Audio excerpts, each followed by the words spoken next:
What's up, nerds? It's yo girl, Lady Pelvic of Pelvic Gaming, and today we are talking about my favorite top 5 JRPGs, RPGs,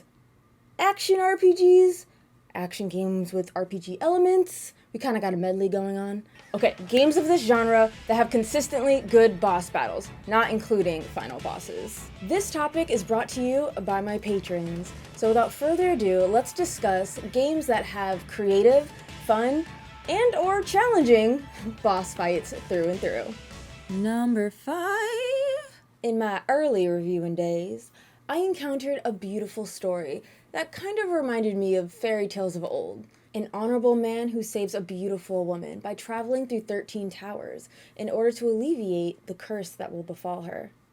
A pretty young thing she was, at least after she feasted. Pandora's Tower for the Wii and Wii U Virtual Console.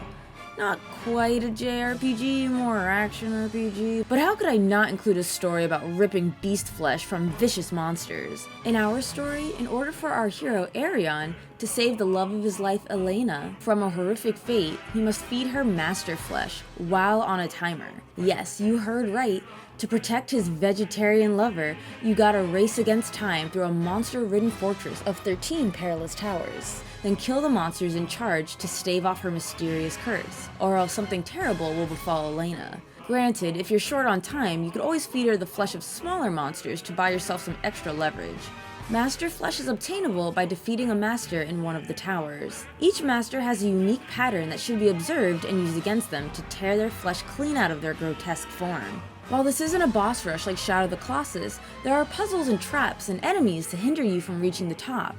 It shares the same theme of protecting a loved one, and the boss battles focus on fighting these massive opponents that have a single weak point. Fighting the masters was a puzzle itself. Oftentimes you couldn't just go for the flesh as it was safely hidden from sight. Other times the flesh maneuvers around, which shifts the battle dynamic to dodging deadly attacks while keeping your eye on the prize, ripping away obstacles and using the environment. And if you tug effectively, your gauge will charge up enough to do a chunk of damage. Halfway through each master battle, the beast will get pissed off and you'll enter the second phase, where their attacks become ferocious. It might be an odd thing to say, but shaking your Wiimote side to side to yank out these monster flesh feels weirdly satisfying. With enough suspension of disbelief, I really felt like I was a part of it. If you're a fan of fighting big baddies and the clock, I could not recommend Pandora's Tower enough.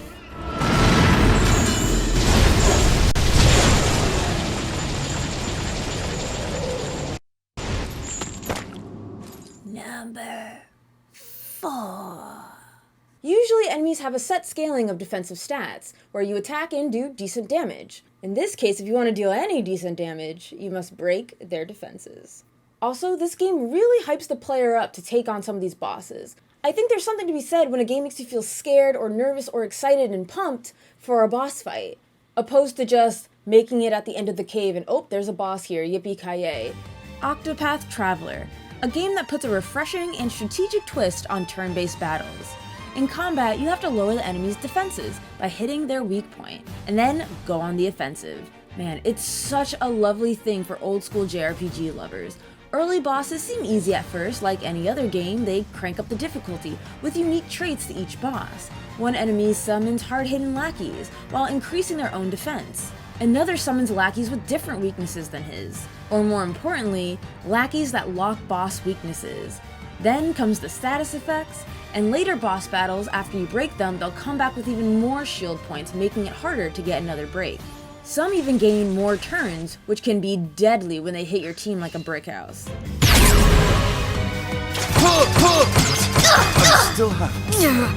I love how Octopath builds on its bosses, and having a solid, innovative gameplay, which certainly adds to the experience. Definitely recommend Octopath Traveler to those who want a challenge. Gamers who want more believability than to unleash strong attacks until a monster dies.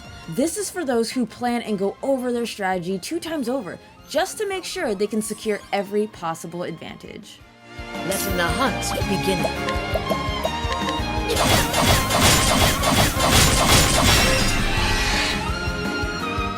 Number 3.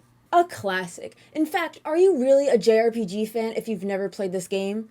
says the girl who played this game for the first time 3 years ago. Hailed as one of the greatest video games of all time, loved by all, shook the industry as we know it, I'm talking Chrono Trigger. Already has an amazing active time battle system, a good variety of party members that with their powers combined can pull up some awesome techs. You can make the most of these techs by enemy location. But this isn't a game about the battle system, but the boss battles themselves. Chrono Trigger has a variety of side-scrolling bosses with multiple parts that each function differently, or the classic counter stance, if you dare to attack. Some bosses will throw a curveball at you. When you think you're done, you ain't.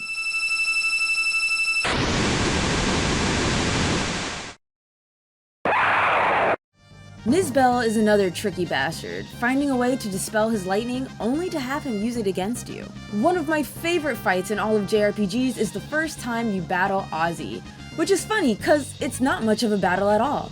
Ozzy encases himself in an unbreakable barrier, and if you attack him, he'll counter with a powerful attack hitting all party members. What this game doesn't tell you is you can hit things around Ozzy. Back to the dragon tank, you can hit the head, body, or wheels. But fighting Ozzy, it appears you only have the option to hit Ozzy. False. You hit the switches around him, and it's hilarious because he thinks that you missed him. There's nothing funnier than thinking you're winning a battle. I really like how quick most of these fights are. Very rarely you're waiting to make a move. It's quick thinking, predicting what the boss might do next, and be bold and lock in your next move. One thing I think Chrono Trigger does so well is bosses with a twist, making you have to utilize this move, or even talking to NPCs which could give you hints about certain bosses.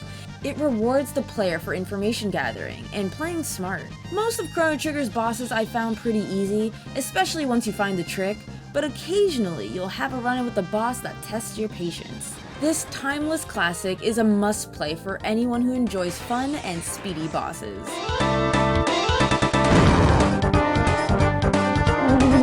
Ooh, number 2. Finally, a game that understands there are more options than attack or run away. As RPG fanatics, we are so down to kill. Kill for those sweet, sweet experience points. Screw reasoning, talking it out, trying to find a solution so both parties can live in harmony. What a joke. This game took our violent mindsets and gave us something to think about. You feel a little bad being a thoughtless hunter, a murderer, a killer, a fucking psychopath. Undertale is a game that I've praised before in other videos, but the fact I'm putting it in here is a testament to how unique it truly is as an RPG title. It's a game where, if you choose the right interactions, not a single monster you face has to die. And it might honestly make things a lot more fun. Let's just say if you choose the path of a murderer, you'll have a bad time. But we'll come back to that. Undertale is best played 3 times. Once you go in blind and see how you fare. The second time around, it's encouraged that you do a pacifist route and kill nothing because that's where the game shines. Not only is the world filled with befuddling complications, but so are the battles. Strictly talking on bosses, yeah, you could just attack them like in any other RPG, or you could figure out their tricks. No boss battle in this game is alike, and the puzzles are masterfully tailored to that specific boss. If you fail to figure out the trick, the game might make you feel bad about it. Very bad about it. However, some tricks are right in the name, dummy. The fights are straight bullet hell, but you can equip things to do more damage or bolster your defense. While in pacifist mode, you're on the defensive, constantly evading sly enemy attacks long enough to give them a unique change of heart. Between Mettaton and Undyne are some of my favorites. Undyne is just satisfying to nail down. Arrows or spears charging at you from all directions while you quickly block. Mettaton's fight is characterized to a T, dodging his sexy long legs as he poses dramatically to boost the ratings. Get cocky and say you won't get hit, and ratings will skyrocket as you smoothly evade. Or hey, screw it, violence gets attention too. In order to defeat the sexy robot, you must gain insane ratings by dancing a dance of death. And if you do a costume change mid-battle, that grants you extra points as well. Anything for views, right? And because this is broadcasted, there is a playback attack, and it's exactly how it sounds. He reels it back. It's so fun and clever, all while being engaging and challenging. And we cannot forget the genocide route, a route full of bloodlust as you slaughter everything in your way. Kill enough monsters in each area, and you'll actually alter those places for the worse. Even the background music twists into a disturbing distortion of the catchy background tracks, reflecting your descent into evil. Past battles will be different, offering you a chance to change your ways, or worse, fighting even harder to live. Undertale knocked boss battles out of the park. All are thought-provoking, challenging, and a lot of frustrating fun. Number 1. And finally, we arrive at the game with the best boss battles. I was just so impressed. And while I did struggle with the mechanics, I gotta give credit where credit was due. This title has magnificent boss fights that just capitalized on the gameplay.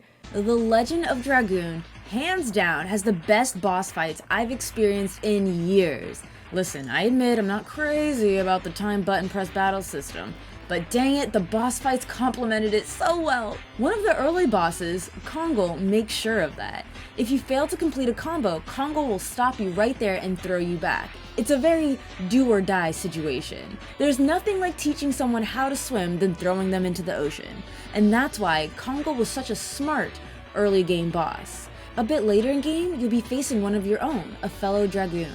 I like when games show that the enemies can power up just like you can. A tough one, but a boss that was clutch, was Drake the Bandit, a master of traps that slowly inch toward your party. You have to stop them before they stop you. And when you got him hurtin', he'll hide behind layers of defensive wires and heal. He actually gave me a bit of trouble, but of course, I prevailed.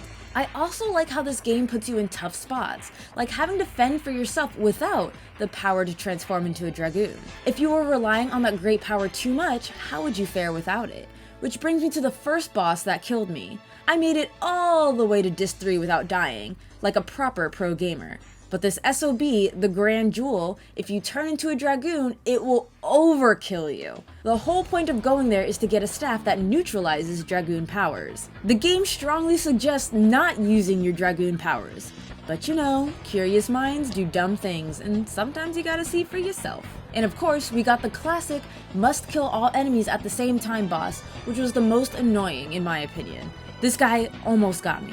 I was at the point where I thought I should just restart the match, but your girl pulled through. Man, I just love the gimmicks of Legend of Dragoon. The limitations, the tricks, the strategy of it all. The fact that it's time button presses already makes the game engaging, but the curveballs the bosses throw at you, in any case, The Legend of Dragoon is hands down my top pick for JRPGs with excellent, engaging, and electrifying boss fights. I recommend all these games if you're looking for a way to satiate that RPG bloodlust through worthy boss fights.